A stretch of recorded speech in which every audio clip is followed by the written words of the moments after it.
Ouais, bon, quel début d'année pour Donald Trump? Je veux dire, ce qui s'est passé au Venezuela, suivi de sa litanie de déclarations sur à peu près, je sais plus combien de pays y ont passé, là, le Mexique, la Colombie, Cuba, le Groenland. C'est tout un début d'année?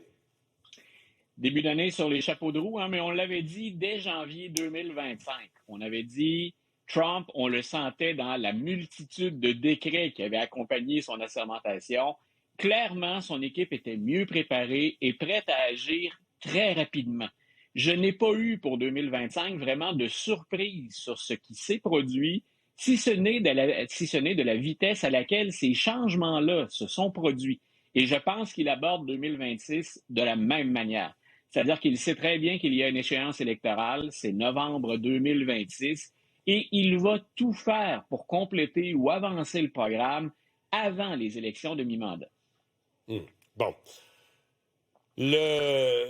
L'action qu'il a menée au Venezuela, les autres menaces ont conduit certains démocrates à lancer l'idée de la destitution, de revenir. On sait qu'il y avait eu tout un processus qui avait été tenté lors de sa première présidence, qui avait été finalement un flop, là. Mais est-ce que c'est sérieux? Bon, pour l'instant, quand j'ai vu un élu du Maryland, un élu de la Californie, mais pas des gens très connus, est-ce que ce sont des démocrates sérieux? Est-ce que ce sont des démocrates influents qui amorcent qui lancent cette idée de destitution? Pas jusqu'à maintenant. M. Trump brandit ça, là, il l'a fait hier, entre autres, ça continue aujourd'hui. Hein, si nous sommes défaits aux élections de mi-mandat, si on perd la Chambre des représentants, comptez sur les démocrates pour relancer une autre procédure. Mais il ne semble pas y avoir chez les démocrates d'unanimité sur cette question ou de presse d'envisager cette question.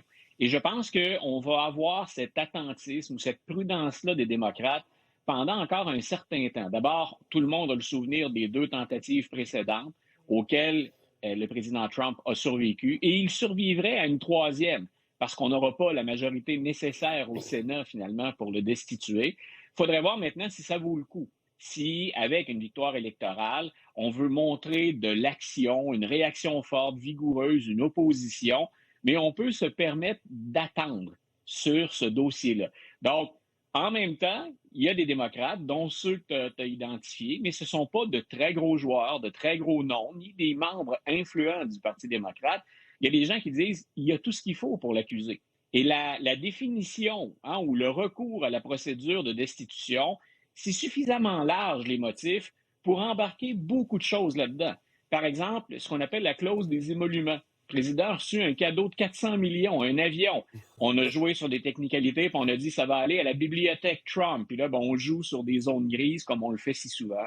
Les négociations entre les entreprises Trump et des pays, alors que le président est passé dans ce pays-là ou qui va y passer. Il y a plein de gens qui trouvent ça, puis avec raison, troublant. C'est C'est du jamais énorme, ça. vu. Ben, c'est énorme. Puis on joue encore là sur des zones grises au plan constitutionnel.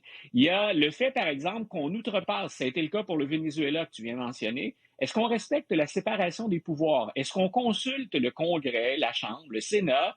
Est-ce qu'on les informe même d'une opération aussi importante que celle qu'on a menée au Venezuela? Si les démocrates étaient en poste, c'est sûr qu'on aurait crié et très fort pour dire, attendez un peu, vous ne pouvez pas faire ça sans nous informer, puis souvent sans obtenir l'autorisation de faire ça. Donc, il y a beaucoup de mesures comme ça. Les tarifs douaniers, on va le savoir avec la Cour suprême éventuellement, mais normalement, un tarif douanier, c'est décidé par le Congrès. Le président ne peut pas agir seul là-dessus, et je ne pense pas d'une manière aussi large, globale et généralisée qu'il le fait au début de ce deuxième mandat. Donc, il y a beaucoup d'éléments qui entreraient dans une définition utile pour lancer une procédure de destitution. Mais c'est politique. Est-ce que le Parti républicain est prêt à larguer? Et est-ce que les démocrates veulent jouer dans ce scénario-là une troisième fois? Est-ce Ouais. qu'il y a un gain Mais, politique à le faire? mais si on amorçait ça avant Ouais. les élections de mi-mandat, ce qu'on entend, ce que je comprends de ce que vous nous dites, c'est que lui, Trump, va utiliser ça à son avantage pour mobiliser sa base en disant, regardez, si je perds des sièges, si on devient minoritaire, là, ça va être le bordel et les démocrates vont nous relancer dans des procédures de destitution. On ne pourra plus travailler pour le bien du pays. Donc, il va utiliser ça à son avantage pour mobiliser sa base sur l'importance d'aller voter pour lui, là, pour les C'est candidats républicains. C'est-à-dire qu'avant l'élection, les démocrates ne peuvent même pas y penser sérieusement parce qu'ils n'ont même pas les votes pour... Ça se passe en deux temps, hein. Il faut d'abord que la Chambre dise oui, on reconnaît le processus, on ouvre la procédure de destitution. Le jugement, après, se fait au Sénat. Mais on n'a même pas ce qu'il faut, à moins que des républicains changent de camp. Ça, ce serait une surprise, un retournement spectaculaire. Si des républicains, comme on le fait sur le dossier Epstein, par exemple, disaient aux démocrates, on est prêt à larguer Trump, on pense qu'il va trop loin, on est prêt à voter avec vous, là, on pourrait toujours y aller d'une mise en accusation. Mais je répète, c'est tout un renversement parce que le jeu politique est majeur et déterminant si on fait ça. Un mot sur ce navire russe qui aurait été arrêté par l'armée américaine a résonné au cours des dernières heures. Qu'est-ce qu'on sait et qu'est-ce qu'on déduit de ça, là? Les Américains vont encore une fois, l'administration Trump, jouer sur des zones grises. On le fait avec le Venezuela, on le fait avec un certain nombre de navires. On va interpréter le droit international à sa manière, puis jouer beaucoup des pouvoirs dont jouissent les Américains dans certaines circonstances. On dit, par exemple, si un navire n'est pas identifié à un pays, qu'on a commencé à le pourchasser dans nos eaux territoriales, on peut très bien le poursuivre dans les eaux internationales. Cette fois-là, on parle d'un navire qui avait un drapeau russe. Est-ce bien légitime? Donc là-dessus, on a plus ou moins d'informations. Mais on va exploiter cette zone grise-là. Puis on a déjà annoncé que le pétrole saisi, le navire est en route vers les États-Unis maintenant. Donc on l'escorte jusqu'aux États-Unis. Et on a déjà dit qu'on allait s'emparer du pétrole. Ce qu'il faut retenir de ça, puis j'écoutais M. Landriot pour le Groenland tout à l'heure aussi, c'est que les Américains se comportent sur la scène internationale de plus en plus, à tout le monde, en tout cas en bully. C'est la force brute. On trouvera des justifications, même si elles sont bancales ensuite, mais c'est un jeu de force brute face aux autres sphères d'influence. Il y a des gens qui vont jusqu'à dire que les États-Unis se comportent maintenant en État voyou, qu'il n'y a pas de respect pour l'État de droit ou le droit international.